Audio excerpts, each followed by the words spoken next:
here's a surprise one tonight. It's Thursday night, not a Saturday night or a Sunday night when match reports after I play cricket. As I think I alluded to in my last match report, for those of you who watched that far, I've moved them all to separate playlists, one for Masters, one for Classics, one for Saturday games. I think LMS is separate, and I've kept this one for just Snappers Talking Cricket for just general chit chat. I didn't actually have anything planned for tonight, but the families all seem to have disappeared early, so thought Ashes tomorrow. Let's talk Ashes. I was going to talk about the over 55s Masters, but I watched some stuff like some of my mates play, and like on streaming online. It was really good. I think New South Wales won the Div 1, but I can't really talk about it with sort of, I don't know, I'd have to be looking up scores and just doing a match report, which would be defeating the purpose. So I figured, I'm not sure how many people are excited. I'm excited, drum roll, for tomorrow. Tomorrow is the first test of the summer, and more importantly, it's the first test of an Ashes home series. Very excited. For cricket lovers, everyone's very excited. If you're not a cricket lover, not sure why you're watching Snapper Talks Cricket. It's your own choice. So I thought I'd have a little chat about it. I would like to have actually organise somebody to do like a FaceTime thing and see if they could be like a split screen and we could have a chat about it. But I didn't organise this until about 10 minutes ago. I went, I'm going to do this. It's not going to be a long one. It's just going to be, we're excited for the Ashes tomorrow. We've got iPad's telling me I've got to go to sleep. Yes, Mum. Jeez.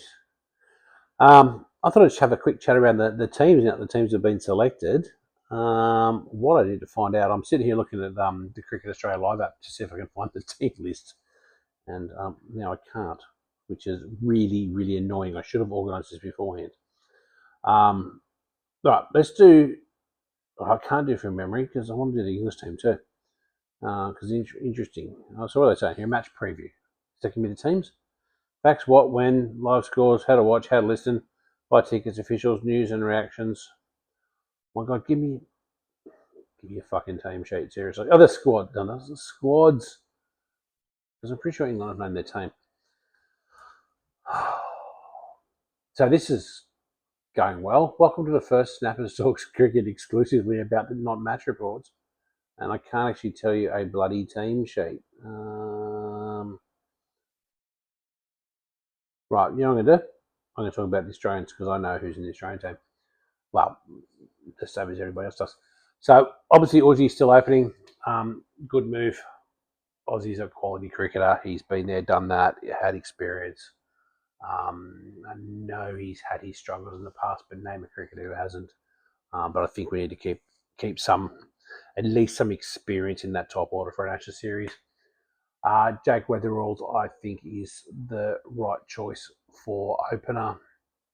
I know they'd tried a few different people. My other option would have been Matt Renshaw, who's been there and done that. We've seen a lot of cricketers in the past who've played for Australia, not done as well as they'd like hope, and they'd gone back, and then they'd realised that they'd learnt to play without pressure, and then come out and like nailed it. I think Matt Hayden was probably the most prime candidate that did that.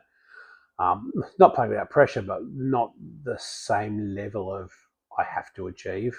And they can play their cricket a bit more freely and a bit more, knowing that it's not the be all end all. I think Renshaw's in that position in his life, so that's why I kind of lean towards him. Having said that, I think I'd spoken to somebody several years ago and called Jake Weatherald's a quality cricketer. He's also a guy who's a little bit older, been in the Shield for a while, so he may come in the same mindset, even though he hasn't played for Australia. So I think that's really, really good. Assuming Marnus is at 3.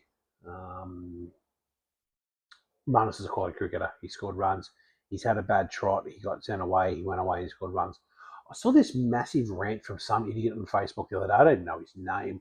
It wasn't someone I follow. You know how on Facebook you get things that pop up that they just think you're interested in?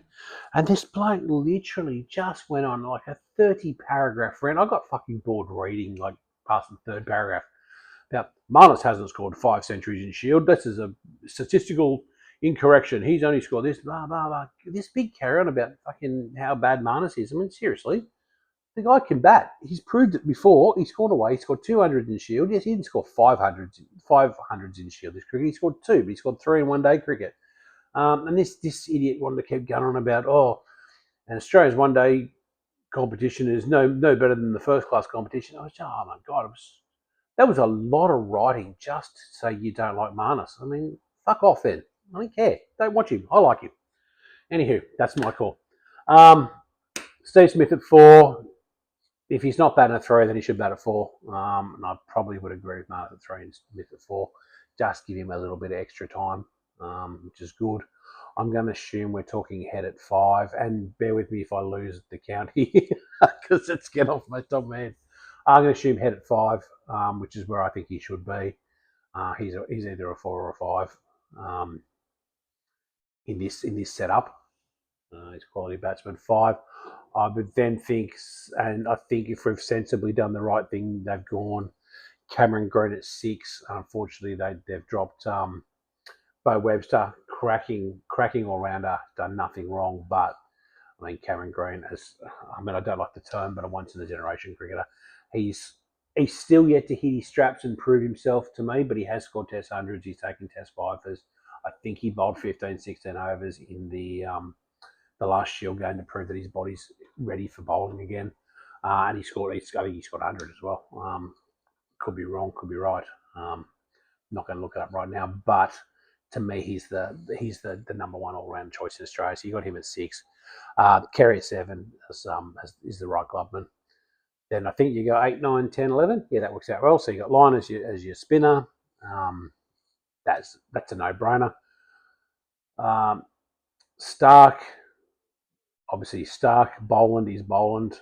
Is always going to be the first choice replacement for any of the big 3 that are out. So then that leaves that one pace spot. I don't know a lot about Brendan Doggett. I've heard his name. I've heard he's been around. I mean, Sean Abbott would have been the next in line, but he got injured as well. So you've got Doggett, and then the other one that I think I'd heard bandied around was, Neser. I mean, Neser's a cracking bowler, but Doggett was in the squad ahead of him, so you assume he's the one ahead. I thought Neser was coming back from injury. I don't know. Really, really, really like Jai Richardson. Unfortunately, he's been plagued with injuries for the last number of years, so he's a guy that I think he's a smart cricketer. I remember watching him as a young kid in, I think it was Big Bash, and he got hit, and you could see his brain ticking over as he's going, right, how do I get this guy out? And he's a smart cricketer, a big thinker, but I think he's had injury problems as well. So Doggett, or the only other bowler that I sort of like is Xavier Butler. He's a cracking good bowler as well, who would succeed this level. But I think from all reports, Doggett's been getting the figures, been bowling well. He's a good team player, so I think we've got a good squad going forward. So I think this will be good. As I said, unfortunately, I can't look up the English team. I did see it somewhere, and I don't know, I wasn't overly impressed. So I mean, the problem is Australia has a habit of making poor bowlers look good at times in this country. So someone like Jofra Archer, I'm not saying he's a poor bowler. He's a very, very good bowler. We all saw what he did many, many years ago, but he's not played a lot of tests since then when he was young. He's been injured. He's been in and out.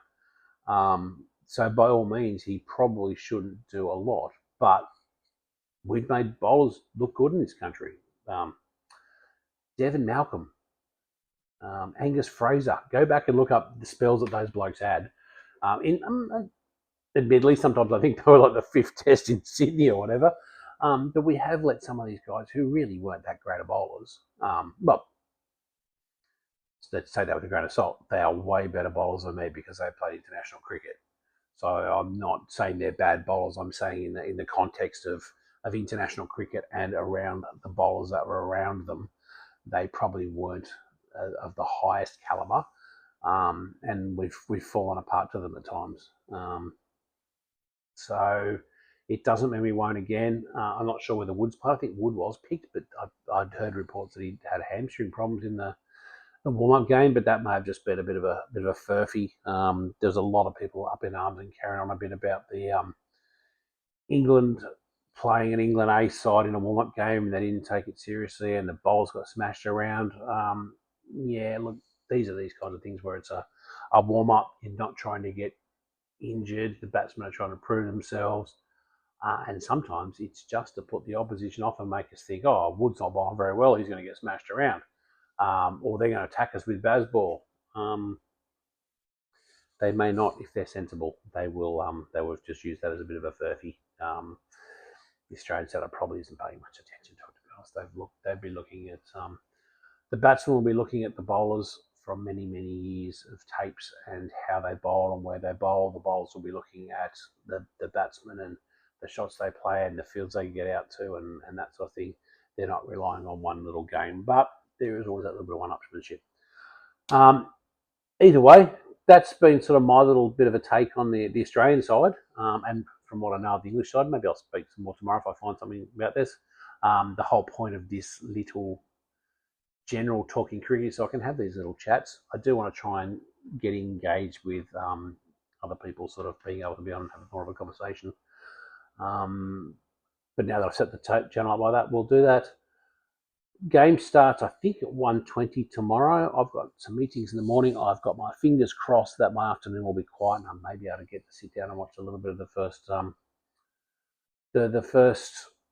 at least the first hour. We'll see how we go. But anyway, go the Aussies, go for a cracking Ashes series.